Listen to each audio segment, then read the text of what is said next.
Hello and welcome to Speaking Spirit, where we talk about all things spiritual. Your host, John Moore, is a shamanic practitioner and spiritual teacher. And now, here's John. Hello, everybody. I have missed you all. I don't know if you missed me. It's been a long time since I have done a podcast episode. There is a good reason for that. I have been astoundingly busy launching a brand new shamanic community that I'm very excited about. It's doing very well, but required some significant effort on my part and the part of my partner who's working on it. And, it's a fantastic thing. And if you practice shamanism, this is a good community for you to be supported, to journey together, to get prompts, to get self-care tips, to learn new things. It really is amazing. I'm getting a lot out of it myself, even as a co-host and founder.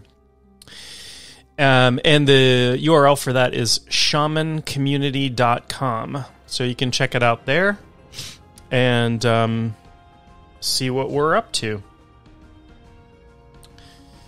Today is a beautiful spring day. It's going to be where I am in the 60s. That's Fahrenheit. If that were centigrade, we'd be in big trouble. It's going to be a beautiful day. The sun is up. It's shining. The chipmunks are running around. The birds are out. I have to get some more bird seed for my feeders and feed my little feathered friends. Do a little work outside as well.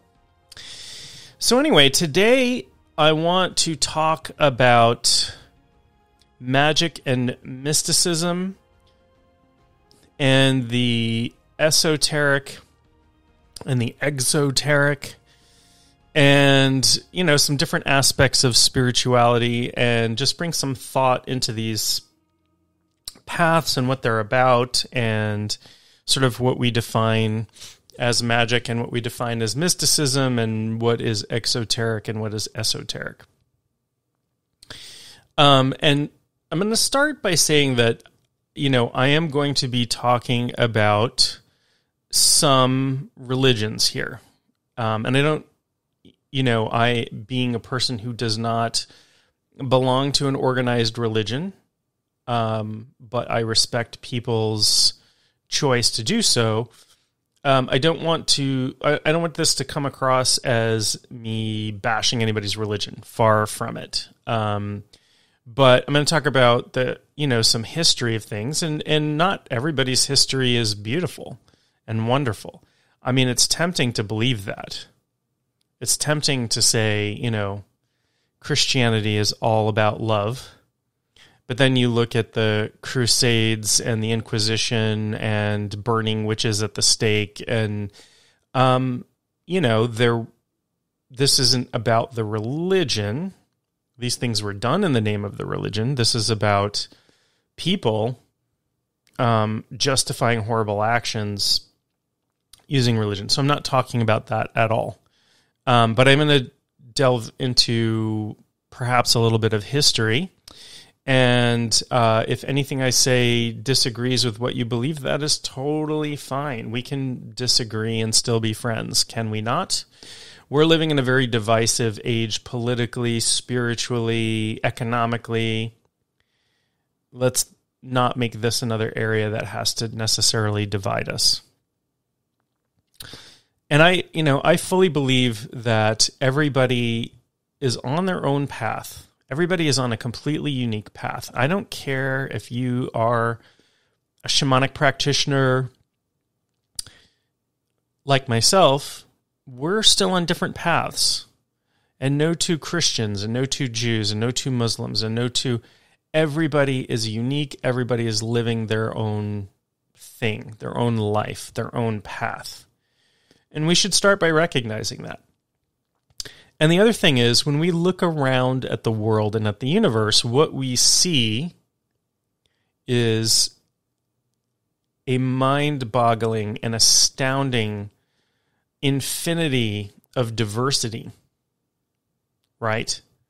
Think of how many species of beetles there are on this planet. How many species of plants and fungus and mushrooms. Well, mushrooms are fungus. How many different types of minerals there are. And that's just on this planet. You know, we're a speck of dust in a gigantic galaxy full of billions of stars, swirling around in a universe that's made up of billions of galaxies. And there are probably an infinite number of parallel universes. It's hard to get your brain around all of it. And so to think that any one person has it right for the rest of the universe is pretty haughty. You're kind of putting yourself in the place of the creator. And I'll use the word God sort of interchangeably here. And the word God has a lot of baggage with it. So sometimes I don't use it. Sometimes I'll say source or the universe or the creator. But I want to dissociate from the idea of God as this white-bearded male who lives in the clouds and who gets angry a lot and decides to commit genocide and, that sort of thing. And I'll talk about that when I get to talking about mysticism a little bit more this morning. And one thing I'm going to do, that I always do when I talk about things, I will define my terms. And if you've listened to this podcast before, you may be sick of hearing me say this. But it's an important distinction I make, and it's an important thing that I call out for people who might not have listened to my podcast before. That when I define things, when I say this is what magic means, and this is what mysticism means, and this is exoteric, it's not that I want my definition to supersede yours, or that there's one way of defining anything. There isn't. It's only that I want you to have a better understanding of what I mean when I'm using these words. And that's it. If your definition of something disagrees with mine, then that's totally fine. I think we can both be right. Okay? And everything happens in context anyway. So when I describe things, it is in the context of my life and my studies and my practice. And like I said, no two people are on the same path. We're all going to the same place, ultimately, but no two people are on the same path. And so your context is different than mine, even if. And here's a good example of this. I have identical twin daughters, and the word identical is a little strange to me because my daughters are very different. They look a lot alike. They share genetics. They were born a minute apart and essentially have close to identical astrological charts. Yet they are very different personality-wise, the things they like, the things they dislike. There are similarities, of course, like any two human beings or any siblings raised in the same household. So they're raised in the same household at the same time. The environmental factor is the same. They went to the same schools. They have had different friends. They have had different teachers. They like different, they have things in common with many other 15-year-olds. Things they watch. They like Snapchat and TikTok But they're very different people. Very different. And they have been since birth. So thinking about these children that have, that share genetics, they were started as a single fertilized egg that split apart. Single egg, single sperm, same genetic material, split apart in the womb. And we know that they are identical because they shared a single placenta, which only happens with identical twins. It's called they're monochorionic twins. They did not share a single sac. They had, which is good because that's very dangerous, and the chances are that one of them would not have survived. That is amniotic sac. I guess my understanding of this is it depends on when the fertilized egg splits into two different children. But, can you imagine in the womb, there's this clump of fertilized cells that could grow into a single being, and for some unknown reason, it splits into two independent beings. They live in the same environment for, it wasn't quite 9 months. They were born prematurely, but they live in the same environment and get the same nutrients essentially and have the same genetics, and they were born behaving completely differently. And my explanation for that is that they have different souls. There are different souls in those little bodies. And they're very different, and their paths may be different. And we have raised them to follow their own path. Their mother is Catholic. Nobody is forcing them to be Catholic. I am a non-religious but very spiritual person, and I practice shamanism, and nobody is forcing them to practice shamanism. So they're very different, and everybody's on the same path, and this is a long way of me saying, if we differ in our viewpoint on things, it's totally fine. And my entire intention for this is just to give you some things to think about. And I don't want you to believe everything I say. In fact, I invite you to disbelieve everything I say, or to take it for what one teacher told me, use this expression a lot, take it for checking. And another teacher of mine would say, everything I tell you is BS until you study it and make it your own, until you prove it for yourself. This is very different than a lot of systems, religious systems, spiritual systems that tell you don't ever question anything. Don't question anything. If you question things, that's blasphemy. Don't question things. Question everything, my friends. Stay on your path, I don't care. Do what you want to do, but question everything. So anything I say, you don't have to believe, and I expect you not to, unless it makes sense to you.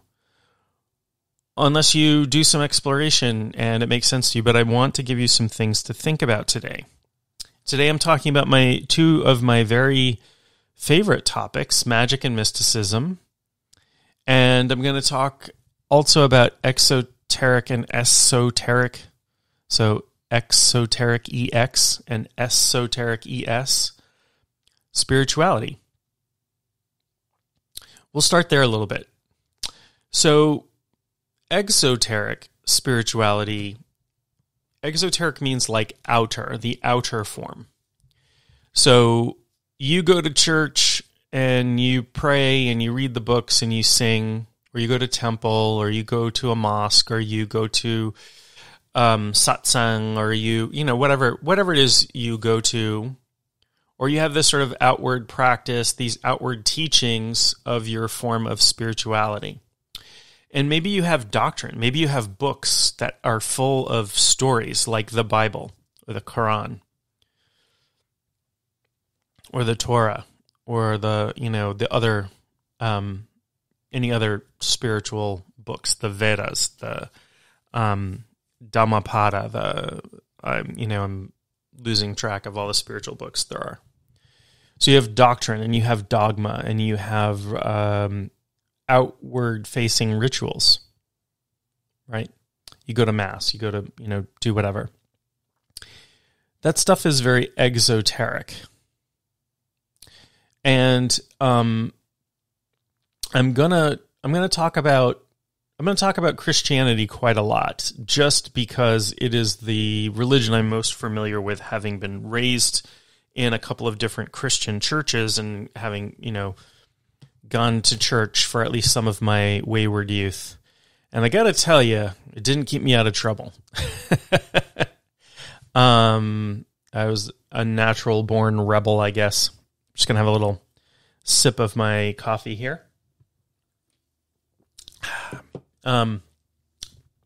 So I'm going to talk about Christianity, but these things are not, these are examples. And these things happen in every sort of form of spirituality that has been made into a religion, an organized religion. So again, the exoteric is the outer stuff, and the esoteric is the hidden stuff. And one might believe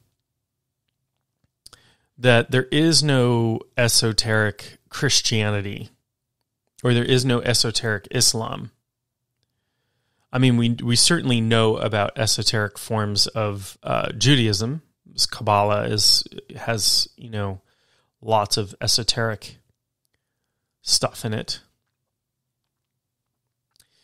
But I will tell you that there is a lot of Jewish esoteric mysticism brought into Christianity. And I'll give you an example of this. I'll give you just one tiny example of this. And then I'll also talk about some of the other forms of esoteric Christianity. So if you are Christian, you are most likely familiar with the Lord's Prayer. And at the end of the Lord's Prayer is a phrase, "For thine is the kingdom and the power and the glory forever and ever, amen," or something very close to that. And kingdom, power, and glory, in Hebrew, Malchuth, Netzach, and Hod, are direct, come directly from Kabbalah. Whoever wrote that prayer, and I believe that many Christian sects believe that Jesus himself handed down that prayer. And that would, I have no idea of the historicity of it, but that would certainly make sense. But that part of the prayer contains a very potent invocation that comes directly from Jewish mysticism. And if you're at all familiar with Kabbalah, or you can look it up, Kabbalah is, and it can be spelled lots of different ways, because it's, technically it's spelled in Hebrew. So when we transliterate it to English, some people spell it with a K and two L's and an AH, and some people spell it with a Q, and some people spell it with a C. And it did come into modern knowledge from, sort of medieval Jewish writers as the first. And the word Kabbalah comes from the Jewish word kibbel. I may be pronouncing this incorrectly. I don't really speak, not really. I don't speak Hebrew at all. I just know a few words here and there. But it comes from kibbel, which means received, like it was an oral tradition. And then some rabbi in the Middle Ages, I think in Spain,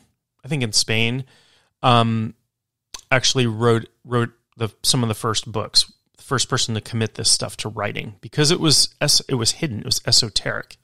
You had to go study with the Essenes or somebody to learn this stuff. And there are stories that when Jesus was 13, he was recognized as being very wise, and 13 is the age of majority in Jewish tradition, right? It's when you have your bar mitzvah, or nowadays your bat mitzvah. And I didn't realize that bat mitzvahs haven't been around that long.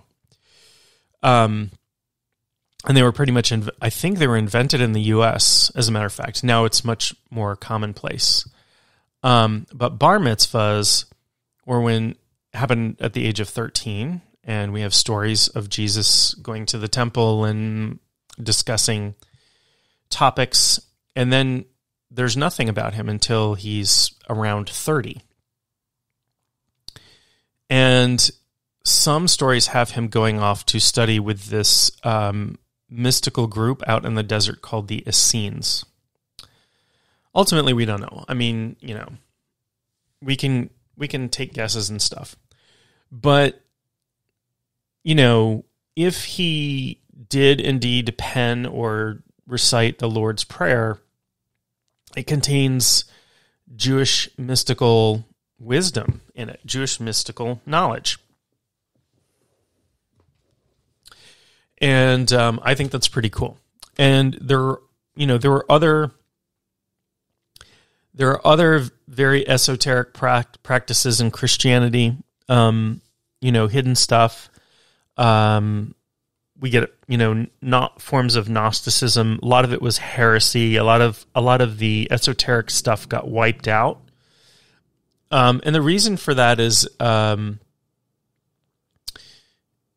through many of the Christian eras, the different eras in Christian history, starting with, the Holy Roman Empire and, then onto the Crusades and the Inquisitions.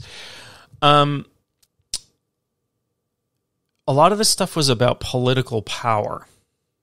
And again, I'm not talking crap about people who believe in Christianity or practice Christianity. I'm talking about organizations that used Christianity as a weapon of control and domination and committed genocide and all things that are not Christian ideals. Converting people at the point of a sword is not very Christian. When I was a kid, I always wondered about the, Onward Christian Soldiers song that they sang. I was like, I thought Jesus was about love. Oh, that's not what we're singing about. Yes, it is. It is, in fact. So, Christianity, in the early ages, when, during the Holy Roman Empire and during the Crusades and things like that, so for like the first 1,000 years, was strongly associated with the military. And that's how it got spread. It wasn't, Christianity in the beginning was a, sort of an offshoot sect of Judaism. And it wasn't until, well after Jesus' death, of course they didn't call themselves Christians before his death. It wasn't until well after that they started recruiting Gentiles and non-Jewish people. And, by then we're looking at the teachings of other people besides Jesus himself. And then it wasn't until, the 4th century at the Council of Nicaea where they actually decided, they voted on many things, including which books would go in the Bible and which ones wouldn't, because there were a lot of books circulating at the time. The Gospel of Thomas is one of those. So, there were these Gnostic Gospels, the Gospel of Judas. It talks about Jesus kissing Mary Magdalene and her being preferred among his apostles. But because Christianity was adopted by a Roman Empire and, the army was forced to be Christian and the pagan temples got overturned and all this stuff, it was very patriarchal. And to this day, there are still many patriarchal remnants. The Catholic Church will not make women priests or cardinals, for example. That has changed somewhat in some other denominations, but it is what it is. Very patriarchal. And so Christianity spread around the world at the point of a sword. And it wasn't because people were like, hey, some people were, but very, very few. Imagine, you're following the religion of your ancestors forever, for all of your memory, and somebody comes along and says, hey, guess what? My religion is better than yours. And if you believe this, you're going to heaven. Well, most people are going to, whether it doesn't matter if you believe that your religion is the one true religion or that you testify to that fact. If I showed up at your house right now, whatever your spiritual belief, and knocked on your door and tried to sell you on worshiping squirrels, most people, and I'm not comparing Christianity to worshiping squirrels. I'm using this as a terrible example, a stupid example, an absurd example. Most people would say, go take a flying leap. And the same would be true of Christianity as well for a very long time in many places. It came in late to many areas, and it would take sort of, either a king adopting Christianity, realizing that it was a great way to control people and use it for political power, and, hang on to that patriarchal system of power, and then forcing everybody to convert. And that's what happened. And because the Roman Empire was so huge, it went from Asia Minor to, to Egypt to, all the way to what is now the UK, to Britain, Ireland, Scotland. Although, the Christianity didn't go into Ireland and Scotland to quite late as well. Which is interesting to consider how religious Irish, the Irish tend to be. But there is a lot of, what happens there a lot when Christianity goes into an area. I've seen this in the Philippines, which is predominantly Catholic, and I've seen this in Ireland, and a lot of local stuff gets pulled in. So they have Saint Bridget in Ireland, is essentially took over for Bridget, a goddess of the hearth and of blacksmiths, in Ireland, became a saint, a Catholic saint. We see that a lot, quite a lot, as a matter of fact. So there's some stuff, there's stuff that gets mixed in, makes it easier to convert. And then the holidays get converted, right? We put Christmas on December 25th, which was Saturnalia. We put Easter, in Ostara. We put, we put a lot of the holidays and stuff to eclipse the pagan stuff. There was all that, lots of replacement happening. Anyway, let me get to, so the outer stuff is the exoteric, and the hidden stuff is esoteric. And there is esoteric Christianity. It survives to this day. But again, it's esoteric. It's hidden. There's esoteric practices in Judaism, which are a little bit more well-known because they were written down and they were adopted by other traditions. So in Western ceremonial magic, for example, there is a lot of Kabbalah. I'm listening to an audiobook on Kabbalah by Dion Fortune, who is a Christian magician, I guess, ceremonial magician. I will say that it comes off as, by today's standards, it comes off as quite racist. She's talking about the white races and stuff like that. It's a little tough. It's a little bitter. But if you get past that stuff, there's still good mystical, magical learnings there. So there's lots of that in Islam, for example, the esoteric stuff. You find mystics among the Sufis, for example, and there's probably significant esoteric teachings there. But I also know that there is Islamic magic dealing with the jinn, or what we in English might call genies, which are spirits of the spirits that live in the desert.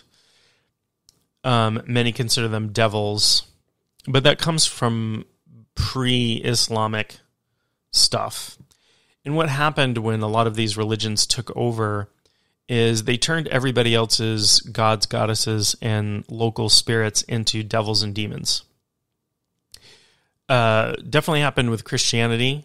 If you think about the god Pan from Greek paganism, cloven hooves and horns sounds a lot like the devil, doesn't it? And the word demon comes from the Greek daemon, which just means spirit. And there were good demons and bad demons. And you had a house demon, which is the spirit that lived in your house that took care of things. They weren't angels that rebelled against the one true God and fell from heaven. And that came much later. That stuff. So, when they would go in, they would eclipse the holidays. They would replace the holidays with Christian holidays. They would burn the temples to the ground. They would force people to convert or kill them. They would erect churches on older, holier sites. This happened in the British Isles quite a lot. And I just was talking to somebody the other day who is biking along ley lines, which are these lines of, these lines of spiritual current that run through everywhere. But it's easy to map in the UK because there are churches built along them because they were built on earlier pagan sites. So it's one way to sort of give the middle finger to the pagans, was to take over their sacred sites and build a church on top of them. So there's still a lot of esoteric stuff going on. Less of it. A lot of it got wiped out. They burned the libraries in Alexandria, so we lost a lot of knowledge in the West, unfortunately. In the East, magic and mysticism is blended with everyday life quite beautifully. You can, if you go to Japan, you can go to a Buddhist temple or Shinto shrine, and most people there practice kind of both. 80% of people in Japan consider themselves Shinto, which is an animistic religion that has, I would say, mystical practices. They do a lot. There's a lot of purification rituals involving water and fire and all kinds of stuff. And you can go to a Buddhist temple and you can practice meditation there. You can practice Zen, which is a very, technically mystical practice. Meditation is akin to mysticism because it is about. Well, I'll give you the definition of mysticism in a moment. But so in the East, it's a little more difficult to differentiate between exoteric and esoteric practices because spiritual practices vary widely and a lot of them are out in the open.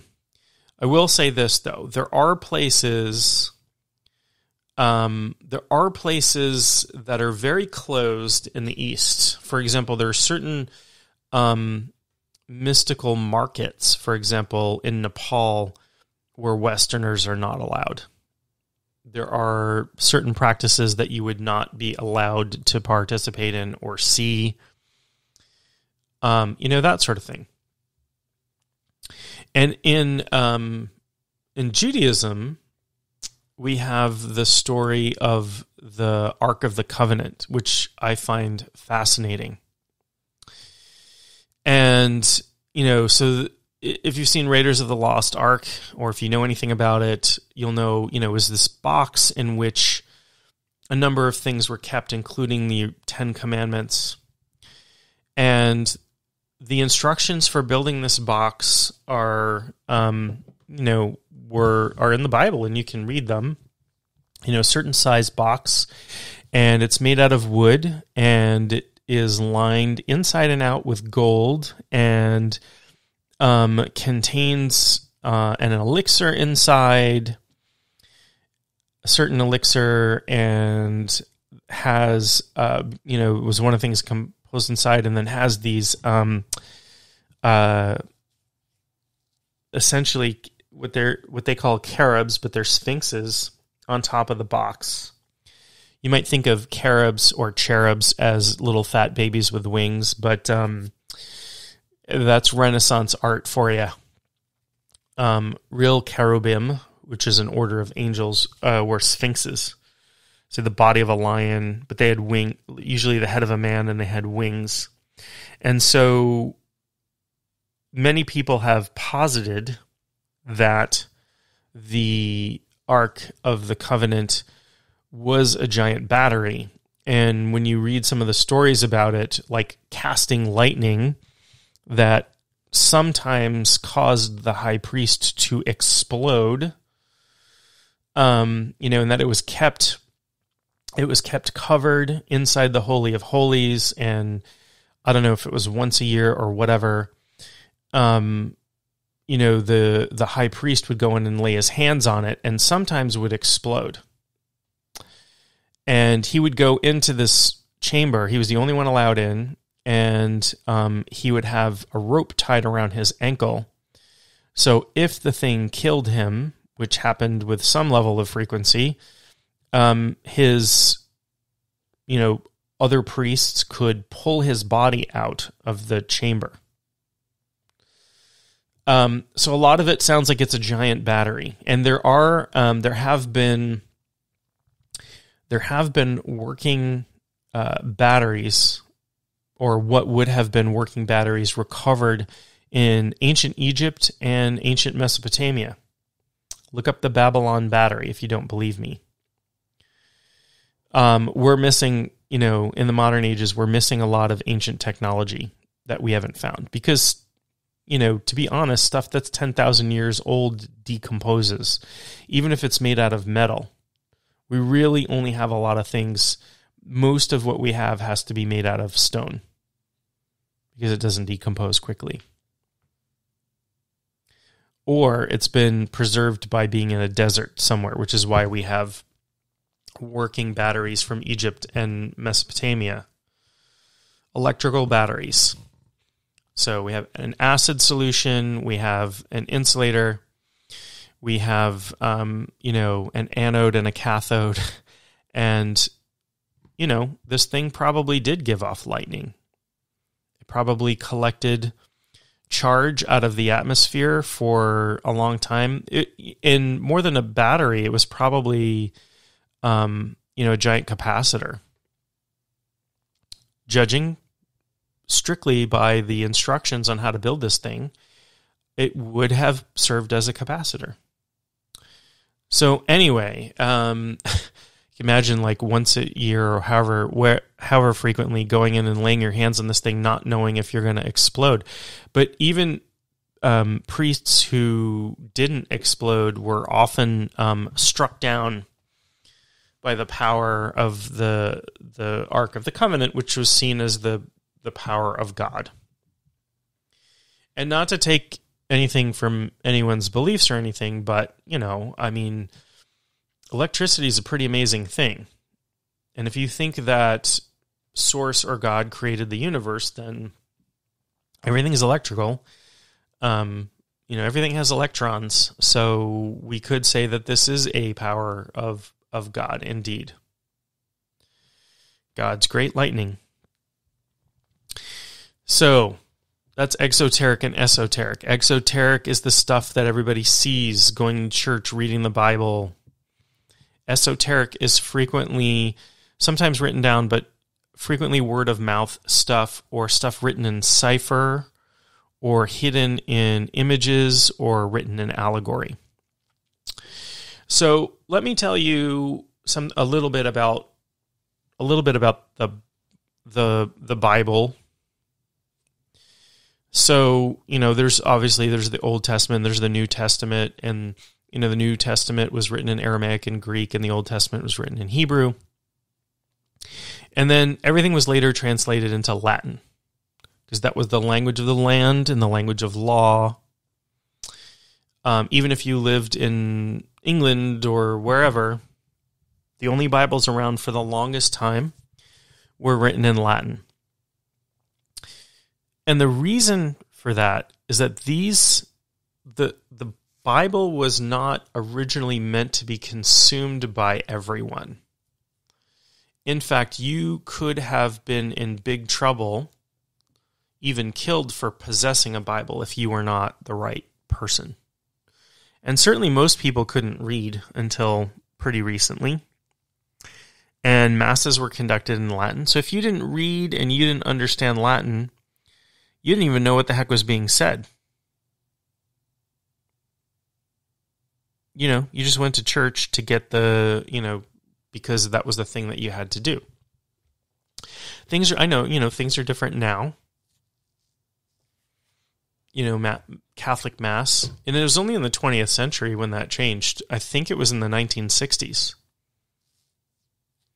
So 2,000 years, Mass was almost 2,000 years. Mass was conducted in Latin, and translating at various times, translating the Bible into the vernacular, which is the local tongue, was illegal.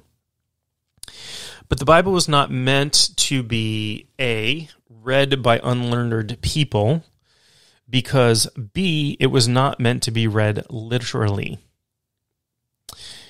And while there are events and people in the Bible that are historical, a lot of what is in there is allegorical and hidden. And it doesn't take a lot, actually, to see that, to find that out, to learn that. You don't have to look too deeply. I gave you an example with the Lord's Prayer being, the bottom triad of the tree of life from Kabbalah is the last line, for thine is the kingdom and the power and the glory forever and ever. La olam amen, forever amen. Right? Kingdom, power, glory. Malkuth netzach had. And so there's, literally reading the Bible and thinking the world is 6,000 years old, which actually the Bible doesn't state. But looking at this as a historical document was seen for most of the history of the Bible as the lowest form of reading the Bible, because it did not give you an understanding of a real understanding of God. And I can tell you that, unless you can read biblical Hebrew and biblical Greek, you're reading a translation that may not really approach what is, more or less approaches what is said there, but might not. And I know of people who went to divinity school and were taking biblical Greek and reading the New Testament, and many, many of them had a crisis of faith when they found out that the original New Testament in Greek did not say what they thought it said for their entire life. And in Hebrew, one of the things I find really interesting is the creator in Genesis is Elohim. And Elohim also, in some places referred to as Elohim Adonai, which Adonai is frequently translated as Lord. But Elohim is often translated as God, or sometimes as Lord in English. But that word is a complicated word, Elohim. El, or El, is a word for goddess, female. It's a feminine word. And him is masculine and plural. So you have a word that is both feminine, masculine, and plural. And that flies in the face of a lot of patriarchy. And a lot of monotheism. And some might translate that as, in the beginning, the gods and goddesses created mankind in their own image. But that would be sacrilegious for many in Christianity. That would be blasphemous. But I do know that there are some people who translate it that way. Anyway, let's get on. I've talked a little bit about mysticism already. And mysticism is about reuniting with the Godhead. Now, nowadays, there's this New Age movement towards ascension and the fifth dimension and all of these things, and people are putting these different terms on things, and, it's okay. I don't want to take anything away from anyone else, but I just think a lot, I see a lot of that as very egoic, right? Where true reunion with the Godhead is about peeling away layers of the ego, it's not about achieving something. It's not about achievement, it's about dropping away. It's about dropping away the false. Now, in the Kabbalah, if you ever get a chance and you haven't seen this, look at the Tree of Life. There are two paths on the Tree of Life, and the Tree of Life is a diagram which many take as looking at different states of consciousness between God the Creator at the very top of the tree and the physical universe at the bottom, being Malkuth, the kingdom. And there are two paths on the Tree of Life. One is a pathway down from God to the physical universe, and the other is a pathway up from the physical universe to God. The pathway up, which is known as the path of the snake, and where have we seen a snake in a tree before? Oh, in the book of Genesis, in the story of Adam and Eve, in the tree of knowledge, and eating the fruit of the tree of knowledge gets you kicked out of the kingdom, Malkuth. Interesting. And some would call that original sin. But it's called the path of the snake, as the snake is winding up the tree. And this is about movement from identification with the physical to identification with less and less physical universe to higher and more subtle states, until one fully identifies with essentially limitless light, which is what, essentially what God is pictured as in this model. And everything's a model. It's not, it's a map of reality. It isn't reality. The pathway down the tree from God into the physical universe is the path of magic. I'll talk about magic in a moment, but magic is about creation. It is about affecting, taking from high and going down into more and more solid planes of existence until you get into physical reality. Let's talk about and define magic for a second. Let me be very clear that I'm not talking about stage magic here. I love Penn and Teller. I love stage magic. When I was about 8 years old, I won second place in a talent show doing a magic act. I have not kept up my practice, but I love, love, love stage magic. I love illusion. I love the psychology of it. I like tricking people, in ways that make them happy, not in ways that, make people less happy or cause them harm. But, surprising people, delighting people. I like all of that. But that's not what we're talking about here. We're talking about magic. And sometimes in the West, we spell that with a K to differentiate it from magic. And that K was added by an infamous magician named Aleister Crowley, who called himself the Beast 666. And, the guy got a lot of bad press. And, by all accounts, he was not a very nice person. He's kind of a jerk. However, a lot of his bad press was his own doing. He was a guy, he was really good at PR. And he knew that he could get a lot of attention. And he was an egomaniac. Let's be clear about that. He could get a lot of attention by painting himself as the most wicked man on earth. He wasn't the most wicked man on earth. I mean, certainly Hitler would fall into that category. Stalin would fall into that category. But whatever. He promoted his image as a black magician and a drug fiend and all of these things. And he was those things. And the people were afraid of that back then.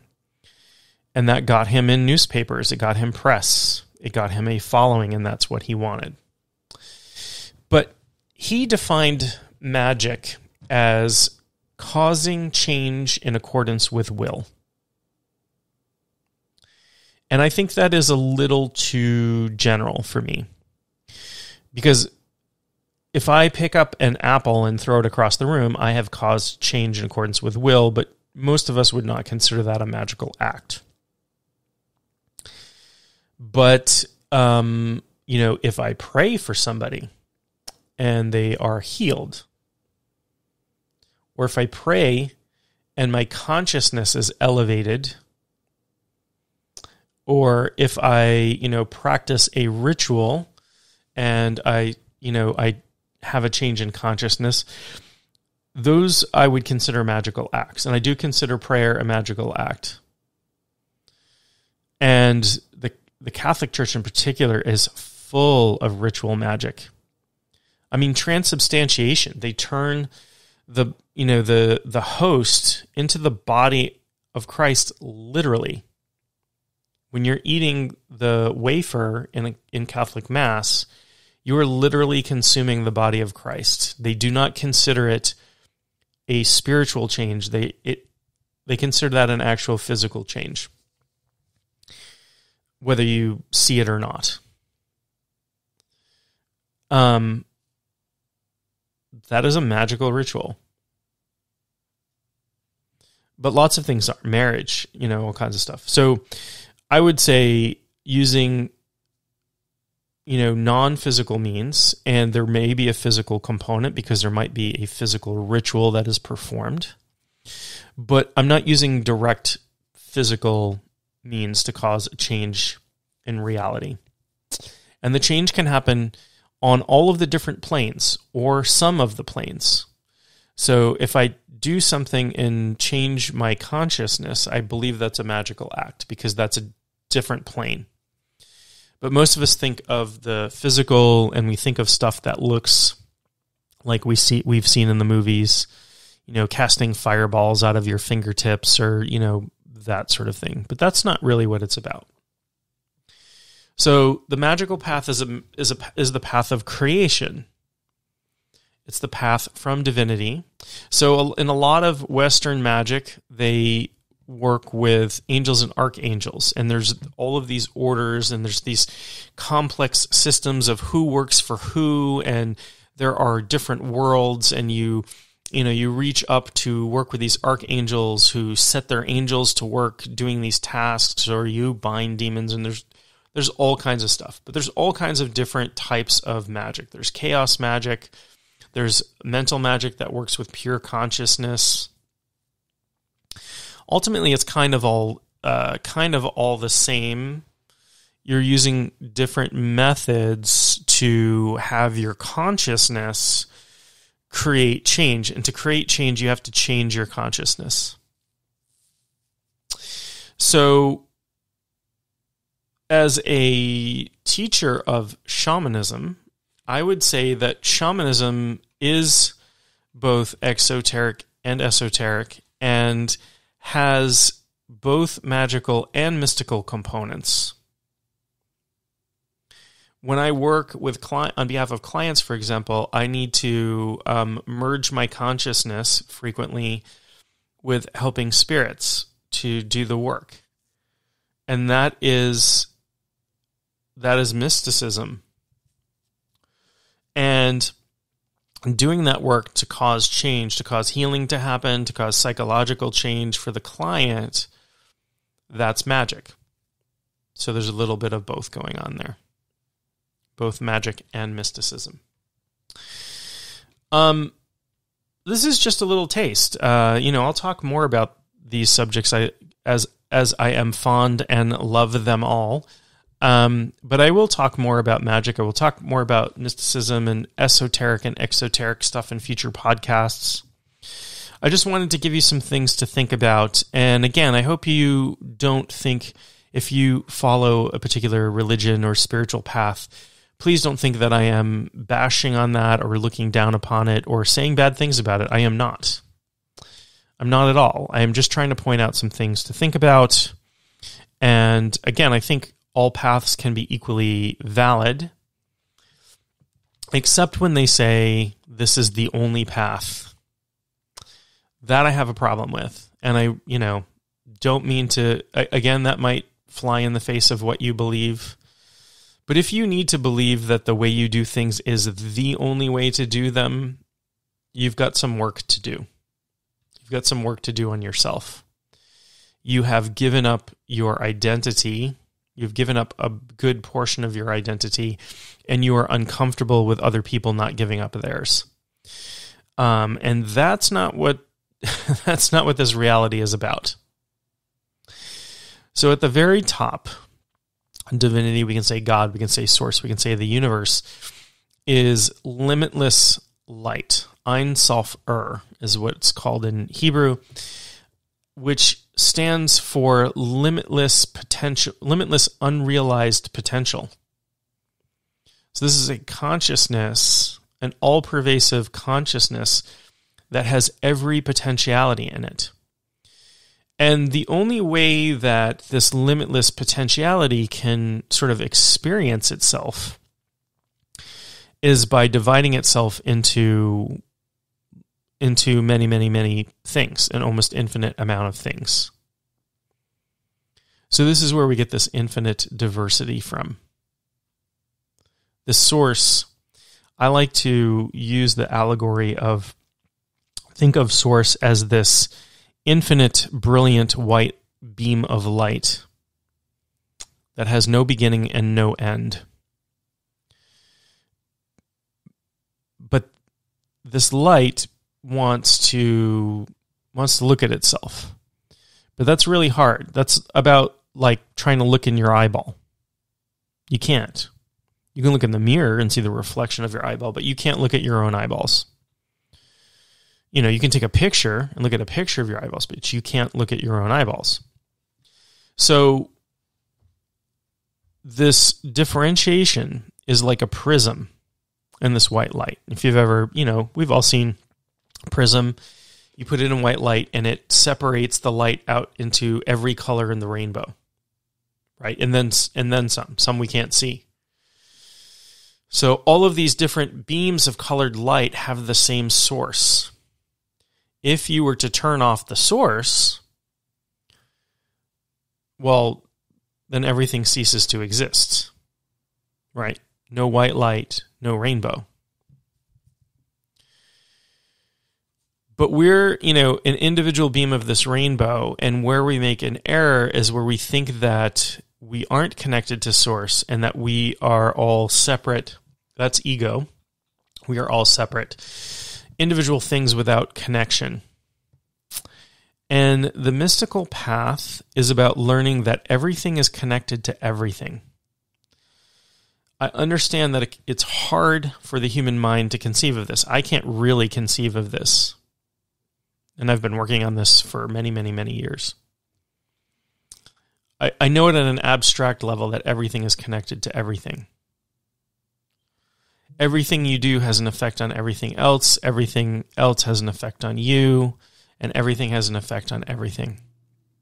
It's the butterfly effect, but times infinity.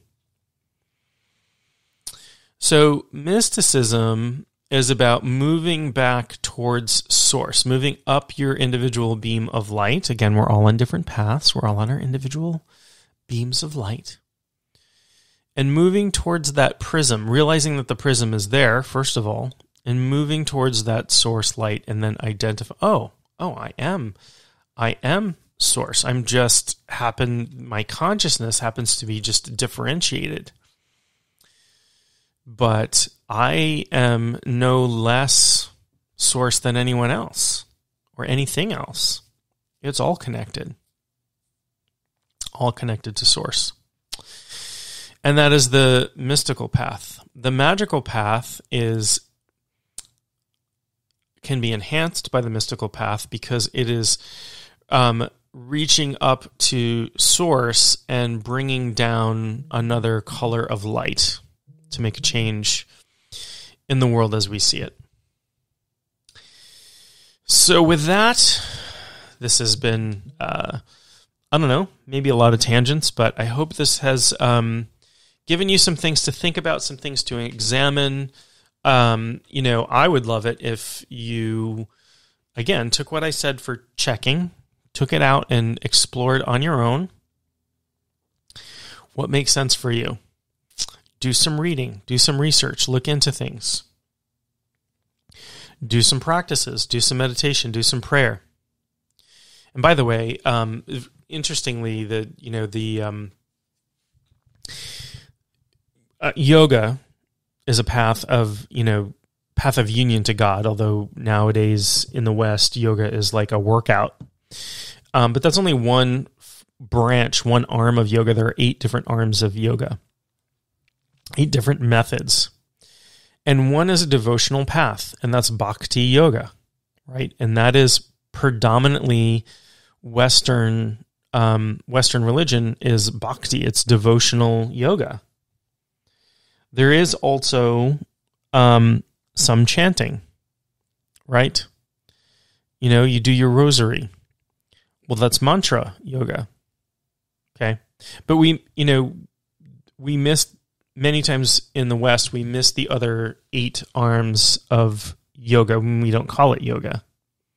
We call it devotional practice or, whatever it is. So anyway, look into your own stuff. Be a mystic. Be a magician. You don't have to give up your spiritual system for that. Just look deeper. Read about other systems with an open mind, without judgment, and understand that everybody, again, is on their own path.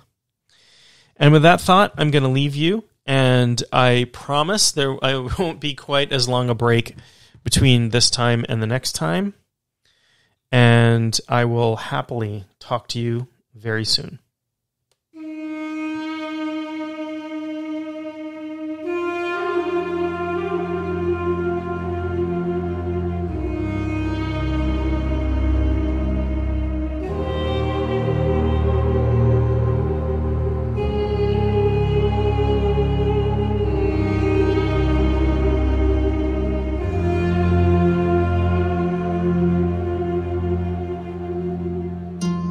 You have been listening to Speaking Spirit with your host, John Moore.